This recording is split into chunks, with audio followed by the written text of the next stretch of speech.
नमस्कार. आहार कोल्हापुरीमध्ये आपलं स्वागत आहे. आज आपण मसाले भात करणार आहोत. त्याच्यासाठी इथे मी लवंगा, मिरे, दालचिनी, वेलदोडे घेतलेले आहेत. त्यानंतर तीळ घेतलेले आहेत, जिरे घेतलेले आहेत, तमालपत्र व आपल्याला धणे घ्यायचे आहेत. याची आपण मिक्सरला पोड करून घ्यायची आहे. हे सर्व भाजून मसाले घेतलेले आहेत. त्यानंतर आपल्याला 4 कांदे घ्यायचे आहेत, 1 7-8 मिरच्या घ्यायच्या आहेत, त्या उभ्या चिरून घ्यायच्या आहेत. त्यानंतर गूळ, चिंच प्युरी करून घ्यायची आहे, टमॅटोची, खोबरे घ्यायचं आहे. त्यानंतर मसाला बारीक करून घेतलेला आहे. आले लसूण पेस्ट आपण करून घ्यायची आहे. कढीपत्त्याचाही मी मिक्सरला बारीक असं हे करून पेस्ट करून घेतलेली आहे. त्यानंतर एका पातेल्यामध्ये आपण 2 किलो भातासाठी आपण 2 वाट्या तेल घालणार आहोत. इथे मी 2 वाटी तेल घालून घेतलेलं आहे. तेल गरम झाल्यानंतर आपण यामध्ये मोहरी घालून घ्यायची आहे. यामध्ये इथे मी 2 चमचे मोहरी घालत आहे.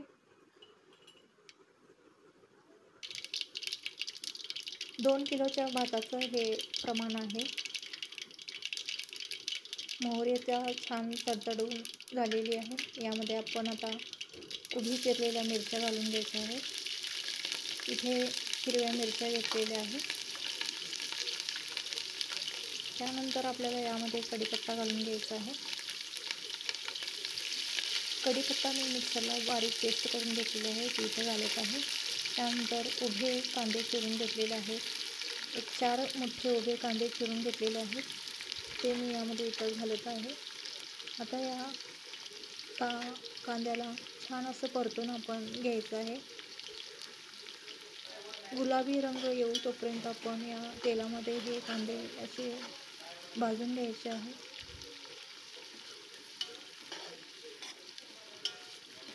एक 5 ते मिनटं झाल्यानंतर आपण हे कांदे चांगले भाजले जातात.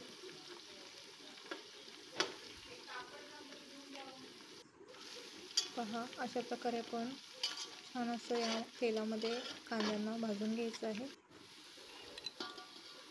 त्यानंतर इथे मी हिरवे वाटाणे भिजवले होते, ते आता यामध्ये घालून घेत आहे. वाटाणेही आपण तेलामध्ये छान असं परतून घ्यायचं आहे. पहा, त्याला 1 मिनिट भाजल्यानंतर आपण यामध्ये लसूण पेस्ट घालायची आहे.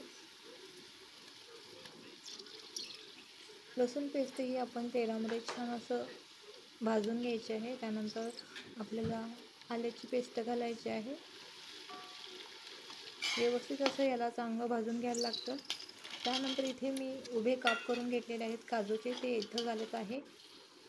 हळद थोडीशी घालून घ्यायची आहे. इथे मी 1 चमचा हळद घातलेली आहे. यामध्ये आपण स्वच्छ असा धुतलेला तांदूळ यामध्ये घालून घेत आहोत. मसाले भातासाठी आपण इथं बासमती राईस यूज केलेला आहे. छान असा हा तांदूळ आता आपण छान तेलामध्ये असं भाजून घ्यायचं आहे.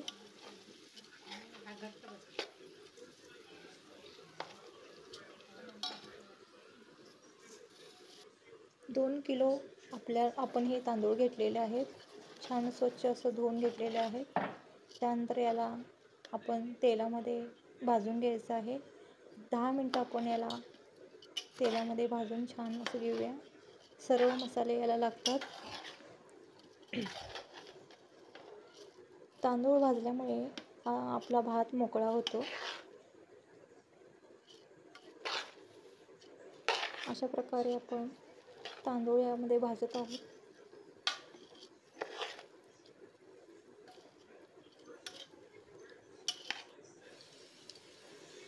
त्यानंतर थोडंसं हिंग इथं मी घालत आहे.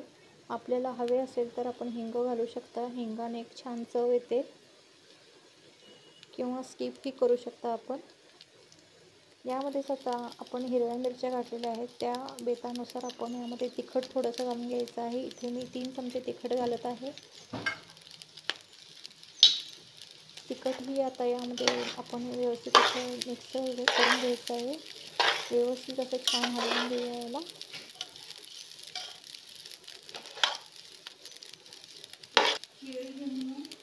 यामध्ये आपण मिक्सरला जो बारीक केलेला मसाला होता तो आता घालून घ्यायचा आहे. मसाले भात असल्यामुळे आपण मसाला थोडा जेवढा आपण बारीक केला आहे तेवढा सर्व वापरला आहे. त्यानंतर यामध्ये 4 टमॅटोची आपण प्युरी करून घेतलेली आहे. मिक्सरला बारीक असं करून घेतलेलं आहे. ते आपण आता यामध्ये मिक्स करून घ्यायचं आहे. थोडंसं आपण टमॅटो प्युरी घातल्यानंतर थोडंसं अजून परतून घ्यायचं आहे. भाताला 1 वाटी तांदूळ याच्या डबल प्रमाणे आपण 2 किलो भातासाठी आपण 4 लिटर पाणी तापवून घेतलेलं आहे. पाणी बॉईल करून घ्यायचं आहे. त्यानंतर चिंच आपल्याला थोडीशी घेऊन पाण्यामध्ये कुस्करून घ्यायची आहे. अशा प्रकारे गरम पाणी घेऊन हे कुस्करून घ्यायचं आहे. पहा, याचा चोथा आपण काढून घ्यायचा आहे. पूर्ण असा चोथा काढून घेतलेला आहे. हे पाणी आपण या भातामध्ये आता मिक्स करून घ्यायचं आहे. थोडासा गूळ चवीप्रमाणे आपण यामध्ये घालून घ्यायचा आहे. गूळ घातल्यामुळे भाताला एक छान अशी चव येते. आता याला आपण व्यवस्थित मिक्स करून घेऊया. चिंच घातल्यानंतर पूर्ण भाताला चिंच गूळ व्यवस्थित असं मिक्स करून घ्यायचं आहे. उलटण्याच्या सहाय्याने छान असा भात आपण भाजून घेतलेला आहे. त्यानंतर त्यामध्ये उकळलेलं पाणी आपल्याला घालायचं आहे. इथे 2 किलोला आपण 4 असं लिटर पाणी घातलेलं आहे. अगदी व्यवस्थित असं त्याला हलवून घेतलेलं आहे. मीठ आपल्याला शेवटी घालायचं आहे. इथे मी 5 चमचे मीठ घातलेलं आहे. छान असा भात आपण हलवून घेतलेला आहे. त्यानंतर आपल्याला ओले खोबरे घालून घ्यायचं आहे. परत आपण याला एकदा मिक्स करून घ्यायचं आहे. याला आता आपण झाकण लावून झाकून ठेवायचं आहे. आपल्याला याला शिजू द्यायचं आहे. 15 ते 20 मिनिटात आपला हा भात असा शिजून तयार झालेला आहे. पहा, छान असा मोकळा भात आपला तयार झालेला